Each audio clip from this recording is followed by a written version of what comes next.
हनुमत वीराय नमः। ओम हनु हनु हनु हनुमते नमः। ओम श्री रामाय नमः। ओम नमो नरसिंहाय नमः।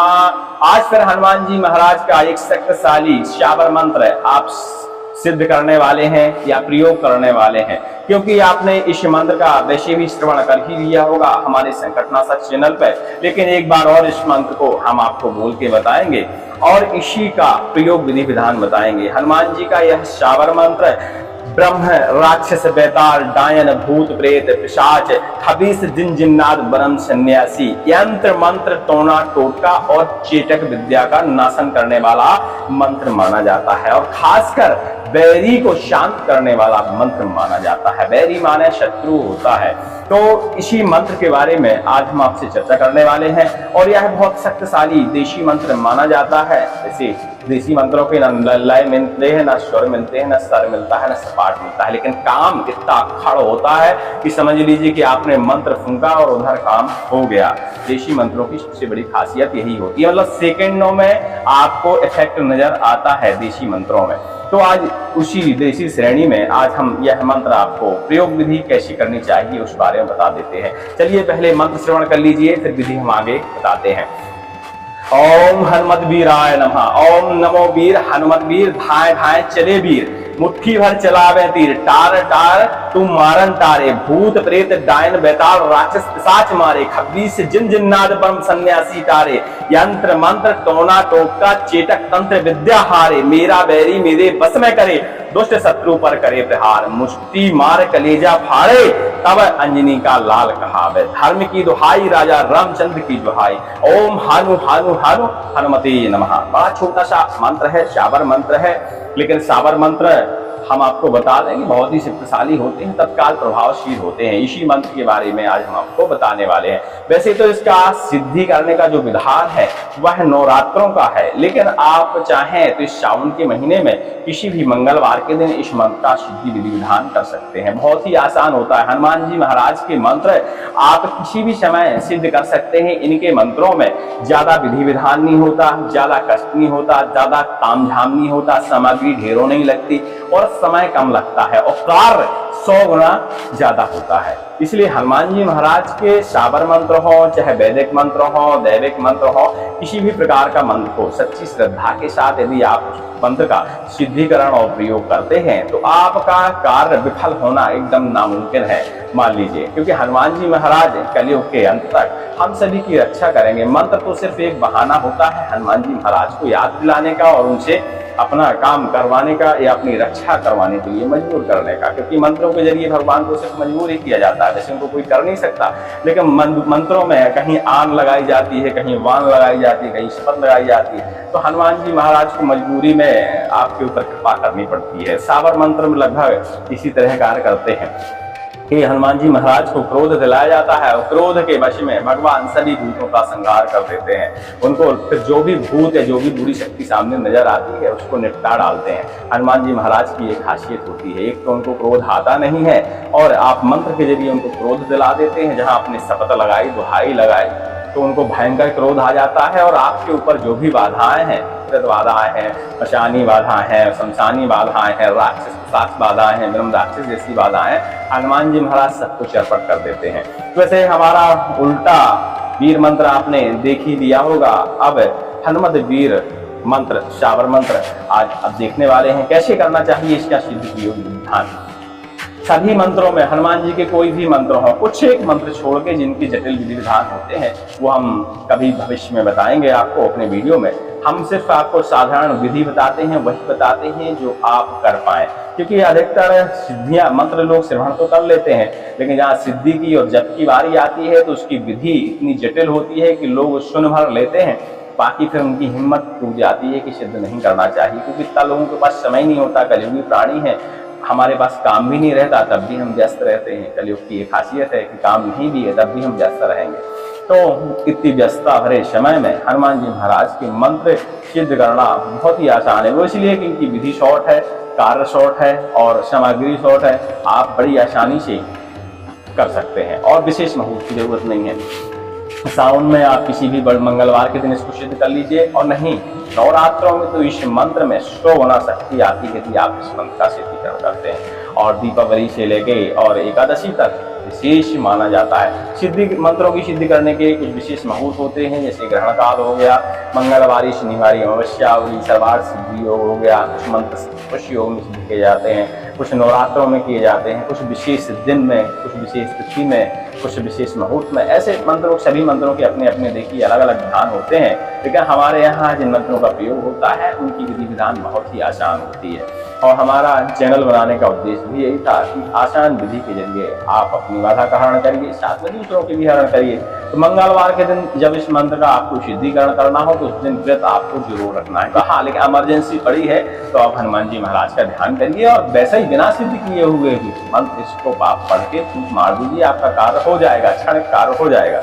लेकिन बाधा को जब संपूर्ण तरीके से हटाना हो तो मंत्र में इतनी शक्ति पैदा की जाती है कि बाधा बचे ही ना। तो वो कैसे की जाती है? वो जप करके, हवन करके ही मंत्रों में सिद्धियां डाली जाती हैं। बाकी तो लिखे हुए शब्द हैं, कोई भी पढ़ सकता है, लेकिन यदि आप उस मंत्र का आप जाप करते हैं, हनुमान जी का नाम बार बार उस मंत्र में आता है, तो समझ लीजिए फिर वह मंत्र शक्तिशाली हो जाता है और कार्य हो जाता है।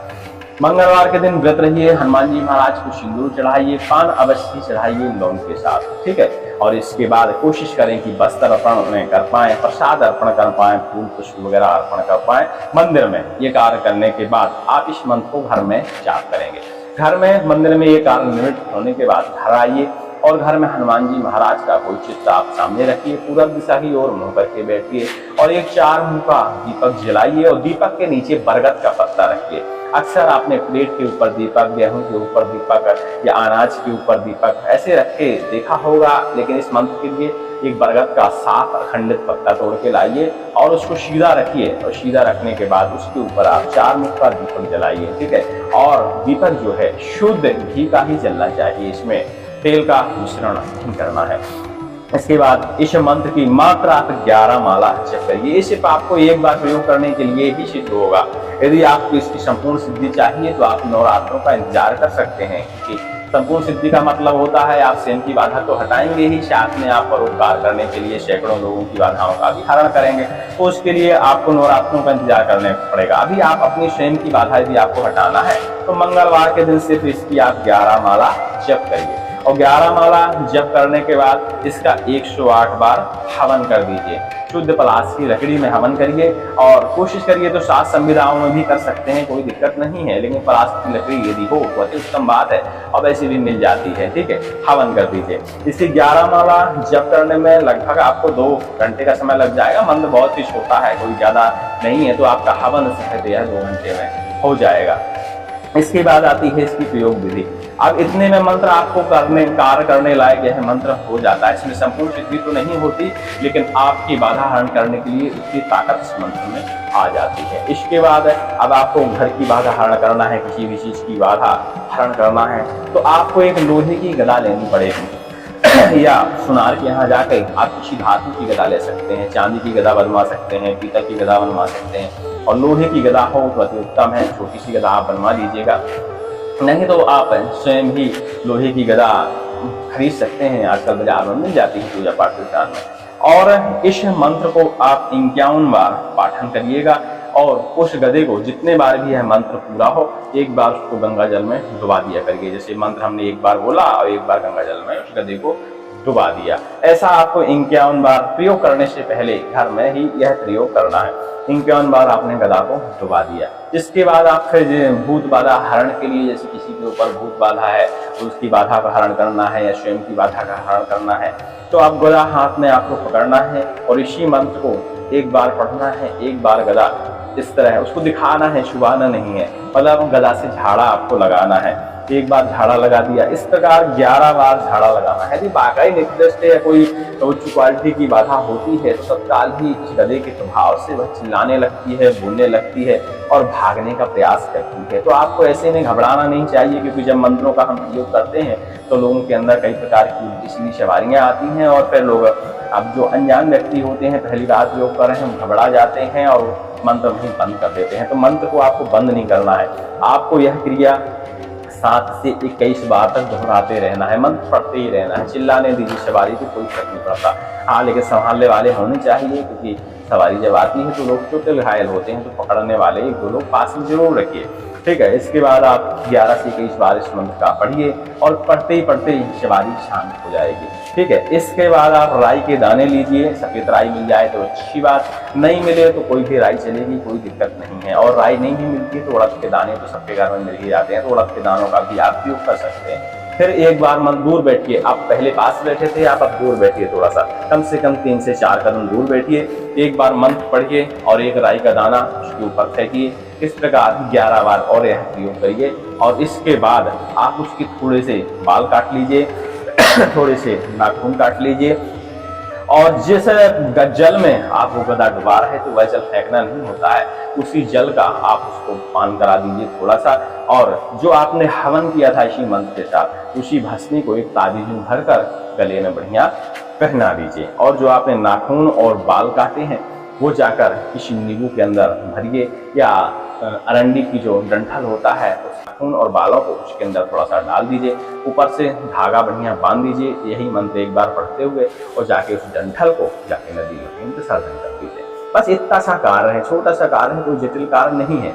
इतना करते ही आपकी बाधाओं का हरण हो जाएगा। निसंकोच आप इस मंत्र का प्रयोग करके देख सकते हैं। वैसे तो देसी मंत्रों का प्रयोग जिन जिन लोगों ने किया है उन्होंने यही बताया है कि मंत्र बहुत अच्छी तरह कार्य करता है। कई बार हमने भी इस मंत्र का प्रयोग करके देखा है, हमारे लिए तो कार्य किया है। भगवान से प्रार्थना करेंगे कि आपकी बाधाओं का भी हरण इस मंत्र के जरिए हो जाए। और इस मंत्र की जो रचना है बुंदेलखंड के कुछ तांत्रिकों ने शायद की होगी, क्योंकि किसी भी पुस्तक शास्त्र में इसका लेखा जोखा नहीं मिलता है। लेकिन हमारे यहाँ इस मंत्र का बहुत सालों से प्रयोग होता चला आ रहा है, इसलिए निसंकोच आप इस मंत्र का प्रयोग कर सकते हैं। अधिक जानकारी के लिए आप टेलीग्राम में मैसेज ले सकते हैं। जब भी हम देखेंगे आपका मैसेज तो हम आपसे संपर्क कर लेंगे। ठीक है, सभी को जय श्री राम, जय हनुमान जी महाराज।